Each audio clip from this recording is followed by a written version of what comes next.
Hi, guys. Welcome to the Gig Economy Podcast episode. I forgot. Is it 140? 141, I think Oh, it it's is. listed right up there. What an idiot. The 140 B-side. The B side with John from Dash Theory TV. Hope you guys are having a good day. Everything's safe. You're making that money out there. So, as you know, on the B side, we interview a gig worker or a gig creator.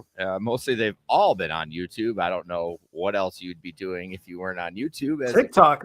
People are on TikTok. Oh, yeah. TikTok. You're right. TikTok's blowing up too. So, isn't it just the same content you would repurpose on TikTok? But you got to make it 16 seconds. No, is it 60 seconds or 15 seconds? Well, you can do it longer on TikTok now. Oh, really? I think you can do up to 2 minutes. And then I think once you're approved, you can do up to 10 minutes. Oh, man. TikTok is fighting back now, huh? Yeah, it's becoming more long form for sure. So, yeah. Hold on a second. I fucked this up. Sorry about that. Hang on one second.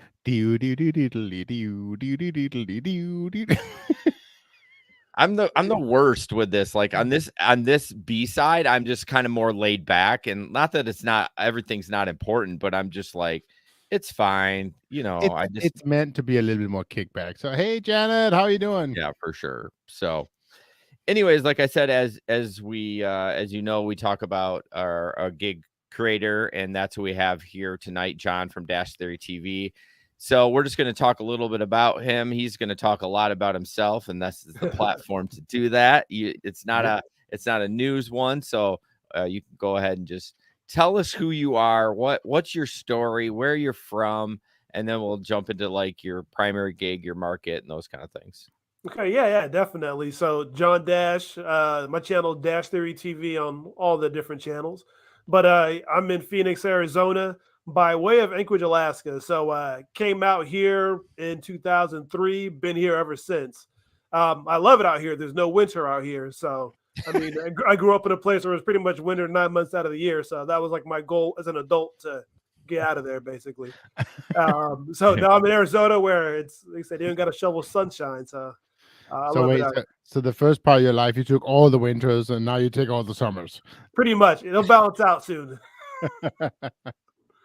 So yeah, I'm out here. I mean, I got into the gig economy initially in I want to say 2019. 2018 as a matter of fact, saving up to buy a house, getting ready to buy my first house.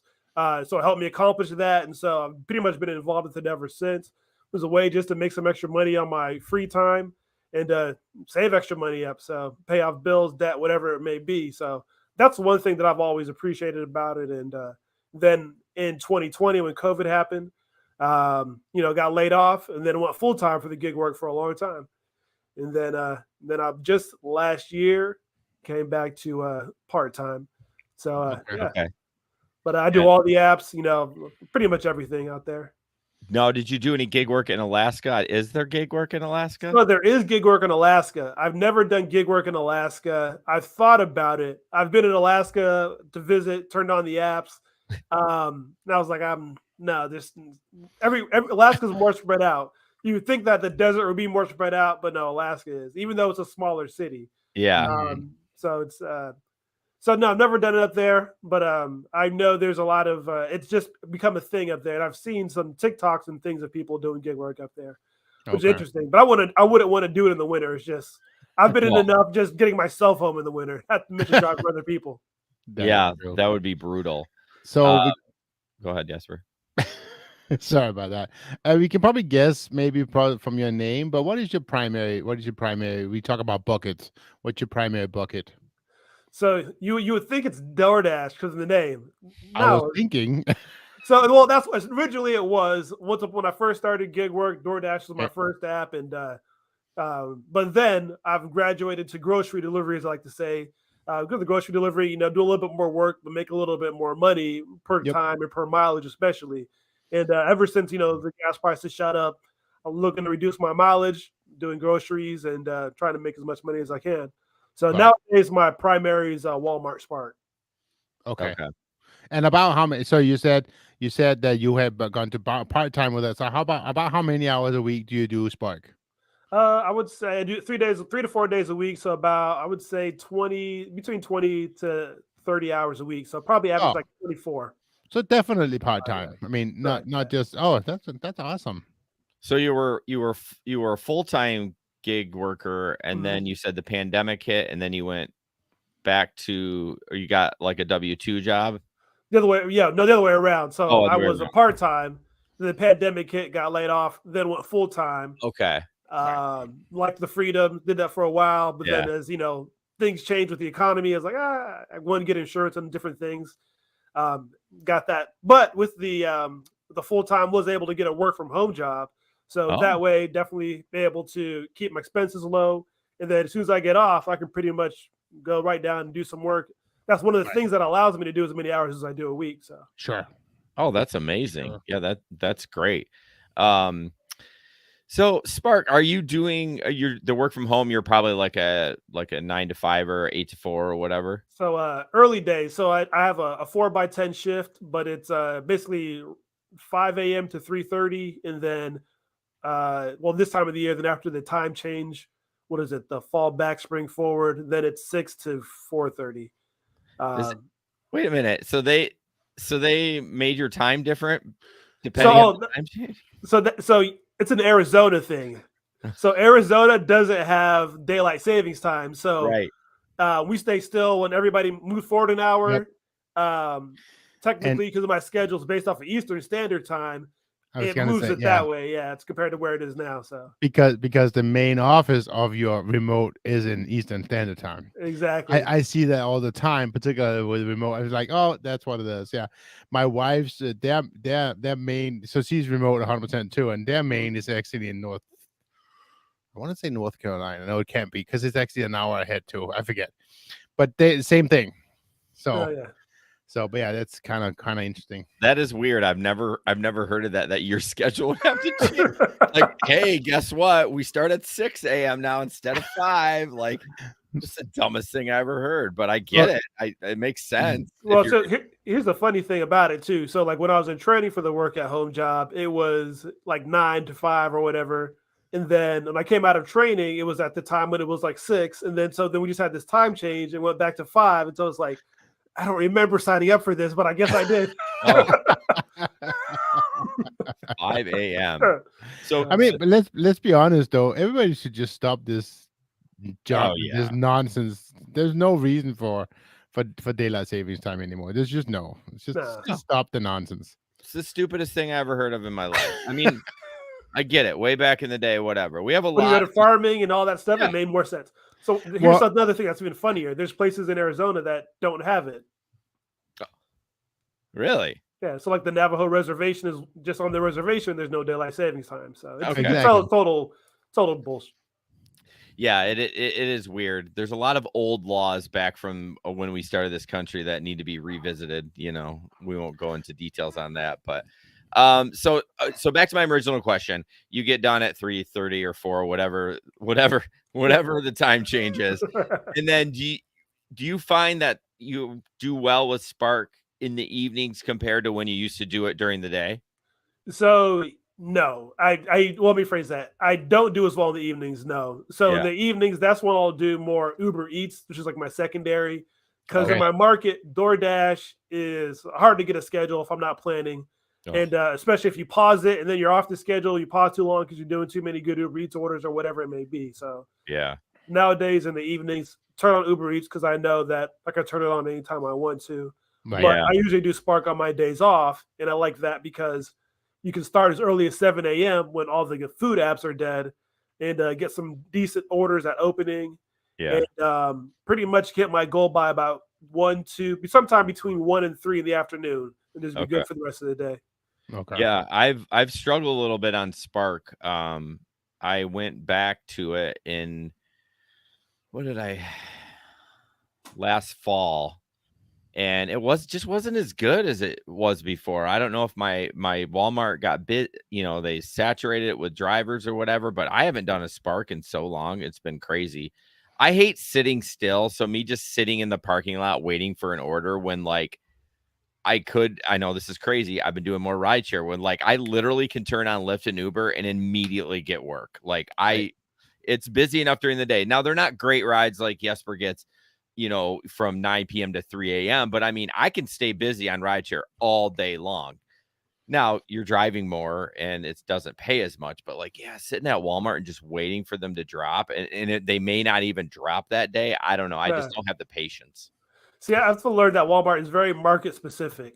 Yeah. It's like I'm lucky to be in a good market, but like a market like that, I would do the same thing. I would go to a different app.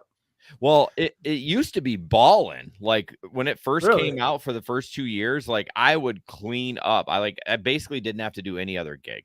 I just could do Spark and clean up. And now it's like, ooh, man, I don't know if I want to sit there and wait for this good one to drop, Yeah, I can see that. We actually just got a question from one of the audience, and I'd like to put that up here. So, John, what is your biggest challenge with Spark in Arizona? So I would say when I first started Spark, I just only been on Spark for about, I'd say 8 months. Before that, it was shipped. So when I first started Spark, consistently got orders towards the beginning of this year, became a challenge to get orders. And lately it's come back around since like the last month or two, I would say since probably March, spring breakish. So getting orders at one time was a challenge. I would say nowadays, probably the next biggest challenge is so right now I'm trying to figure out, is it worth having a high acceptance rate or not? So that's probably my big challenge right now. I'm taking some orders, in this challenge, for lack of better terms, that in my opinion, I probably would bypass if I were cherry picking. Yeah. None of them are, I would say, nearly horrible orders. Like you might see like I'll say $14 for like 7 miles would be like bad compared to like I typically prefer less than 5 miles and $20 or more. That's like my ideal Spark order. Yeah. But I mean, those aren't compared to some people what I've seen on the internet where they say they're getting offered $8.50 to go 12 miles. They're not bad like that. Right. Oh, we got some of those. Yeah. I'm not taking them. Are you doing any shop and delivers? No, so that's the other thing that's great is that that's where I say not as necessarily a challenge because I would say 90% shop and delivers offered in my market, and shop and delivers for me coming from Shipped and Corner Shop. Oh, that's my bread and butter. I'm in and out. If I get the other thing I get a lot of is smaller orders. So yes, I love shop and delivers. I mean, if I get a good curbside pickup, I have no problem doing them. That's even easier. Just shop and deliver is faster, and of course with curbside pickup, you may be waiting a while. Yeah, that's the problem. You don't control your own destiny. You're kind of waiting for that order to come out. But the shop and delivers, you're like, boom, boom, in and out. Like, oh, yeah, I could flip those all day. I love those.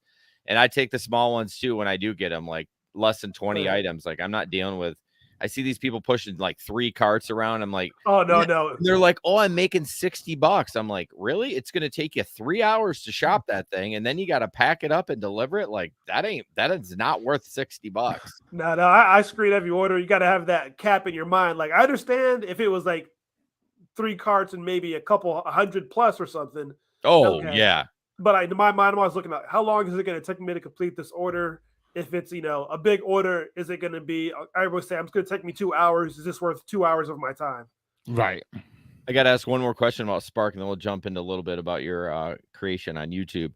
What is your thought about all these, like, and I don't know about it, and you may have done a video on this, but like the airplane mode, like I see people, because, I'm in all the groups, just to get chatter. Like I'm mostly a lurker. I don't really comment much on any of them, but I just like to read and just get information. And they talked about the airplane mode. What was that? I know they've taken it away. I've figured that out from all the comments and people were pissed, but. So what the airplane mode is that for curbside pickup orders, there's they offer you the offer around like say 15 minutes after the hour, but you can't pick it up until 45 minutes after the hour. So what airplane mode is that if you put your phone in airplane mode, you're able to start the trip and go early to check in, and then ideally get the order in your trunk and then get it delivered and then get another one faster. Okay. The problem with it was manyfold, but the big ones were when you go into airplane mode to let them know that you're, I guess, on the way. If you're not in airplane mode, it lets them know so they get the order ready. When you are in airplane mode, it doesn't let them know, so you're still going to wait when you get there. Number 2, the order may not be ready at all. They may still be shopping it, so you're still going to wait once again. The third one is probably if everything goes right and you do get it in time and you deliver it. A lot of times the customer wasn't expecting that until after the turn of the hour. So Yeah. now all the customers' cold stuff goes bad and they get a bunch of complaints, and then you're more likely to get tip baited. And there's just so many other issues that came from it. Yeah, I often wonder if they would turn it on, and then when they would get there, I wait 10 minutes and call on those deliveries. I call the store. I wonder if they would just call when they got there and say, "Hey, is it ready?" or whatever. I'm sure they probably did. I would think, because after the first time you didn't, check in or you didn't get your order quickly, you're going to call. And that turns a whole other thing because like the people, the workers, they don't like that when they do airplane mode. So then they just make you wait at that point. Yeah, they'll figure it out. Like they see stats and when you show up and all that, like they'll figure out that you're screwing them somehow. Yeah, Walmart's known for getting all the stats. Yeah, they know what you're doing. Eventually, they're going to be like, "Yeah, I know what you're doing, and I'm not going to bring it out on time anymore." So, fuck you. Yeah. Eventually, they can ban you too. I found that out. I was lurking on the online grocery pickup workers subreddit, asking them questions, and they're like, "Yeah, they hate when people do this, and I like when people do this." And I'm like, "Okay, interesting." I always feel like someone's always got to exploit something. Like we can't have nothing nice around here. Like it's like we're always looking for an edge, but that's kind of like my thing. I always try to find an edge. So yeah, I mean, I'm fine if there's Gary's apps or whatever. Like if it's not breaking terms of service and everything, like there's no problem with that. Like you're just there's a lot of gray area. There's a lot of gray area. There's a lot of gray area for sure. See, this is why I don't do delivery. It's just too hard. I just want to drive people around. Jesper is so against delivery that he had a big bonus to hit this past weekend, and he was on Sunday, and he had like 13 rides, and he would not turn deliveries on because it counted. Really? Deliveries counted for that. Like if you did a small like Uber Eats order, it counted for one of your trips. He wouldn't do it. He would rather suffer through slow passengers on Sunday than do you could get like 2 or 3 McDonald's orders done in an hour. That could Sunday be morning 3 hours right there. I was still having 3 an hour. Yeah, you were not.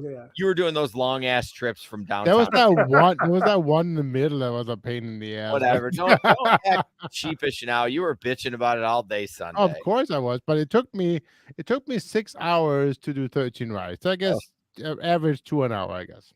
That's not great. So, John, getting back into see, I'm just gonna kick away from that. Just like you're like, I don't want to talk about me. Moving on. So, talking a little bit about your gig side, what are you telling us? Tell us about your YouTube channel. Tell us about what do you do there, and what's the purpose of the content you're creating.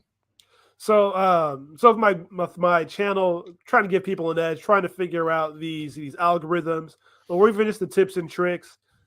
Trying to, figure out best practices, share that with people. Ultimately, just trying to figure things out and then document it, have as much proof as I can, and then, spread it out.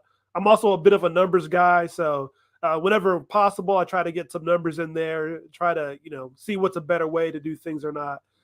Also, looking at the different apps, because I think there's a lot of the main apps, DoorDash, everybody does DoorDash. So some of the lesser known apps like Spark, not a ton of Spark content out there. There's more and more consistent Spark creators now. I've noticed since I've been doing it, but there's maybe I'd say 5 to 10 really. And then, Uber Eats, I feel like there's a lot of good Uber Eats content, but I feel like a lot of the newer apps and then the apps in general are always evolving, even, DoorDash, even all of them. So it's just, as I learn things, spread that knowledge and ideally focus on the stuff that can give people a slight edge or be a tiebreaker. Nice. For sure. About how many times a week do you try to post? So I've been trying to post more and more often. So now I'm probably trying to get to one a week right now at least. This week I should be on maybe 2. So I'd say 1 to twice a week as far as long form content, but try to put out shorts at least 3 to 4 a week, if not more. Well, here's one, so you're welcome. So tell us a little bit about the process of I'm interested in that because you're unique, different from us because like we live stream everything. Like we don't have we've had some original stuff, but like we don't produce or edit or the video. Like it is what it is. That's what goes up there.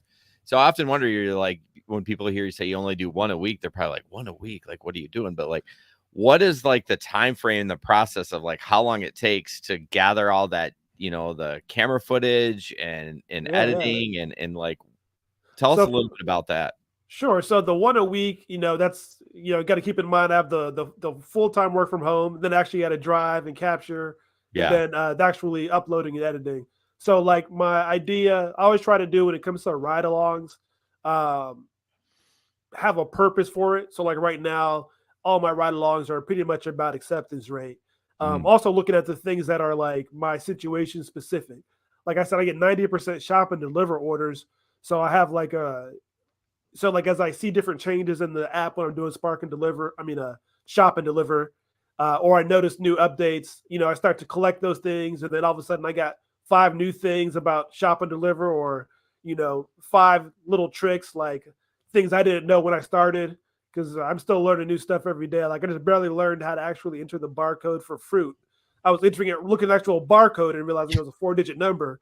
And then so Okay. I'm like, okay, I gotta add that to a video. But little things like that add up over time, as far as for like the tips and tricks type things. But yeah, a lot of it is naturally occurring, or just even looking at what people are talking about on Reddit or Facebook and saying like, do I have anything to add to that conversation? Because sometimes I don't. Like a lot of the curbside pickup stuff, I don't get a lot of those orders, so I really don't have much to add. But Yeah. when it comes to shop and deliver, that's where I can say, hey, I've Right. noticed that this is easy. This changed in the app. Like one of the big things recently is being able to shop out of order. So before you had to go in the specific Oh. order, put those things in. You couldn't substitute out of order, but now you can. So Oh, you can, because like that was always first of all, you used to not be able to even shop out of order, and then you're like, oh, you can shop out of order unless and everything has to be perfect. If you have to sub it, no, nope.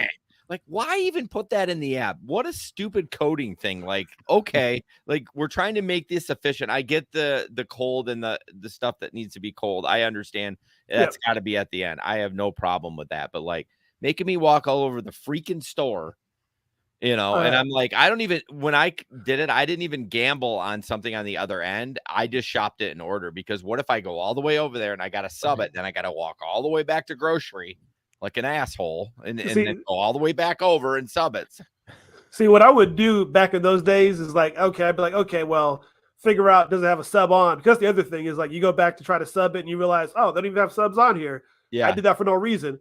Yeah. But I always use, I just take it, put it in the cart. I'm like, this is what the sub's going to be, one way or the other. And Right. then I'd take it away. Then, when I get to the end, then I'd like do the subs in the little top tray and then scan it, scan it, and move along. Yeah, I would do that. I started getting smarter with that, just grabbing it anyways. This is going to be the sub. Pretty much. Are you smart at that, Jason? I'm a slow learner. Do you want to hear a fun story about the fruit numbers?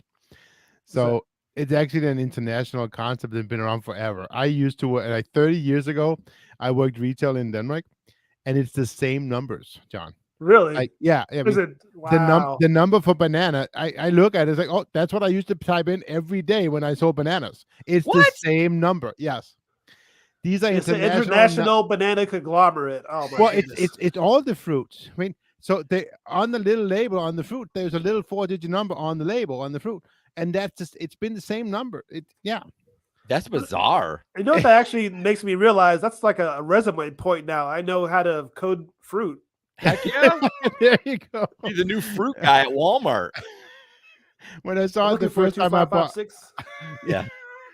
So going back to the video, which I'm really jealous of how you're able to create that way. I have all those thoughts in my head, like wanting to do that, like, but I just I can't put it all together. So I'm always like, I can talk for 4 hours on a podcast. Like I have no problem doing that. Like, but like creating that video. So I wanted to know, like, how many hours do you think you have in from like grabbing the content from Walmart and thinking about it and editing? Like, I'm assuming you, what do you edit it? I'm just curious. I use iMovie. I have I'm everything I use is pretty much it's pretty much old stuff. Like I have my cell phone. I use my cell phone to record, and my current one is like an S20, and then the other one I use is like the S8, which is like my phone before the S20.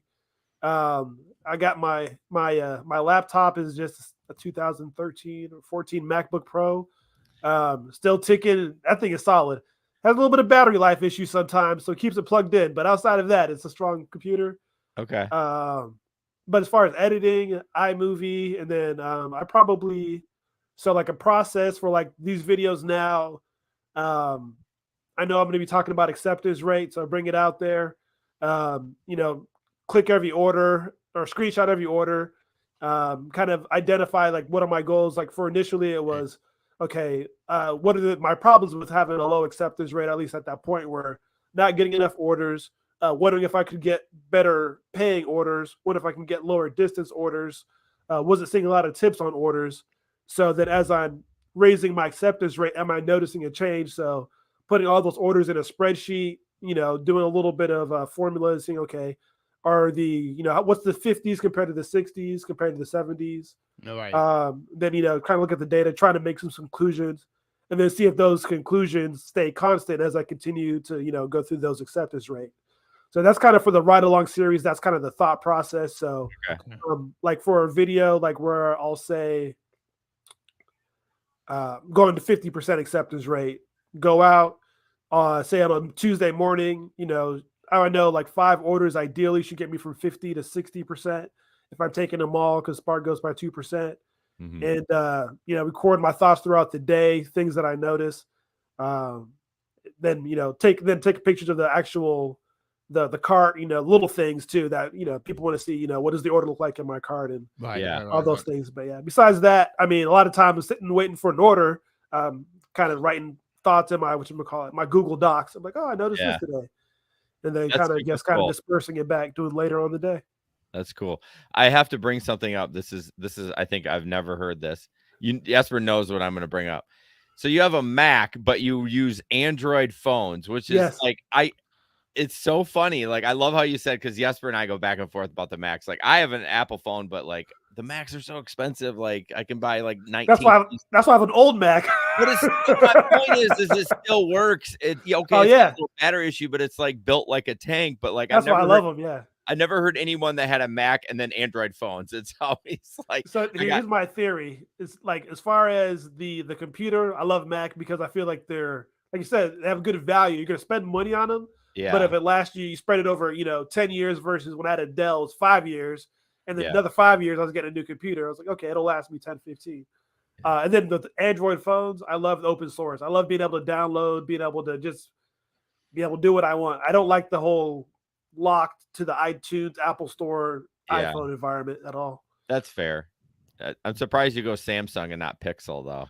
I was gonna say. That's probably my next one. I haven't upgraded in a while, but like, I was like I said, I've started Samsung when I went from, I don't know, Motorola. Yeah.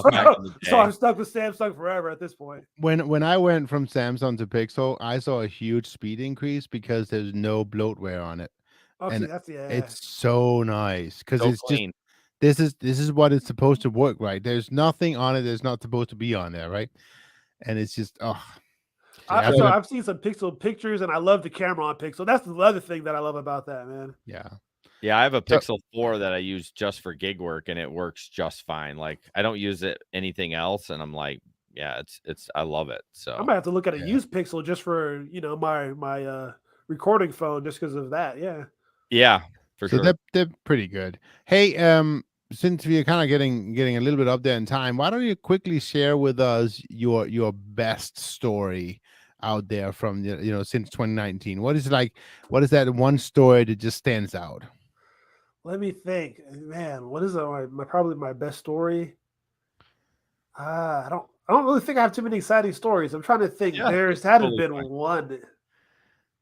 I can think of my biggest tip probably. There we go. That's the one. Probably was shipped. So shipped during the holidays when I first actually I have a funny story now that I thought of it. Okay, so I'll talk about my biggest tip, and then I'll tell you about like one of my funny stories.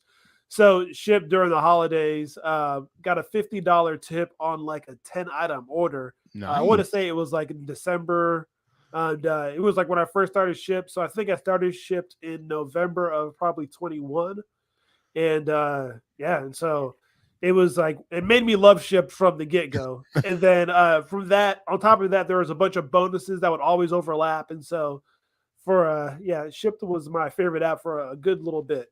Nice. And and there's nothing special about the order either. It wasn't like a big grocery order. It was just random, like maybe a sweater and maybe a case of water, but nothing like where I'm backbreaking and I'm thinking I better get a big tip. It was just okay. If I got a $10 tip on that order, I would have been happy. Right. Do you often find that I do, like the really super rich homes never tip, and then these hardworking folks, you know what I mean? They're just like they know they tip, and they're just like, dang, babe, you probably couldn't even definitely. afford that, you know what I mean? But you realize the value of the service, and it's just like, oh, it's so frustrating at times. Yeah, it's kind of on. I used to go to like because kind of there's little areas of town where like the professional athletes in Arizona live, and I used to think, Yeah. oh, dude, go over there, make more money. It was never the case. Never the case. A couple other questions. I know we're over our time, but I'm having fun and I don't care. It's my show. It's your show. So what? Well, It's my our show too. Sorry. When I say my show, it just implies it's yours too. Like we're a team. I want to know how you set yourself apart from other creators, because I know you talked about earlier that you got on the Spark stuff early, which is huge. Like YouTube's about getting on the soonest, right? Like getting on content on that. So how do you feel like you separate yourself from someone like maybe like 3 months ago that started about talking about Spark content? So I feel like probably the biggest thing is like when I make a video about whatever that topic is, 5 things I wish I knew, before I started Spark, or as my first day of Spark. I think that was probably my first Spark video. Yeah. I'd been doing Spark for probably 2 or 3 months before I made that and made it really focus on that and focus on the tips versus I think I've seen videos where people like to intertwine ride-alongs with the tips. And if it's tips, it's going to be all tips. If it's a ride-along, there's going to be a purpose to it, but it's going to be more like a research. So kind of I guess I feel like I do more research and more kind of, I feel like I'm more analytical. Yeah. In many ways, I know, even when it comes to some of the auxiliary apps or companion apps like Driver's Utility Helper and Maximo, I feel like I was relatively deep into those earlier on when there wasn't a lot of content as much about, how to really dig into those apps. So. Yeah. Very cool. Very cool. Yeah, I think that's it. I appreciate you coming on. I like to keep these short because I don't, I could talk to you forever, of course. Like, Right. Oh, yeah. You guys are easy to talk to. Hey, if we do this, yeah, hours. shit, yeah, we could talk for hours. Like, but I want to try to keep this short, but it doesn't mean in the future you can't come on a regular show where we do news. And I've been on Oh, yeah, I'd Steve's love show, to be back on it. Yeah. for everything. And so why don't you tell everyone that is listening and or watching how they can find you, of course, on YouTube, but Yeah, Dash Theory TV. I'm on YouTube, TikTok, Instagram, Twitter. Is there another one out there? I think there's some other ones, but those are the ones that I care. I was like Snapchat. I don't think I'm on Snapchat. Right. dude, we're on all that social shit, and it's like our Instagram's lame. I was even thinking about like, because you can do Instagram lives, but you have to do it from the phone. I'm like trying to think about some way to rig up something in the studio so we could do Instagram lives. It's like Too much. Can you do a tablet, or it has to be actual phone? No, I think you could do a tablet. I think tablet might be the way. Yeah, I think it's doable. Although I don't really care I won't look at the comments. Well, I mean, I care about them, but like I can't see them anyways. And I wish they would let, I don't know what Jesper knows coding, but there's something that they have to release from Instagram that we can even do it on like StreamYard. You know what I mean? Right. I would totally do it. It'd be worth it. But it's like so many of those social channels. It's so hard to keep up with all that stuff.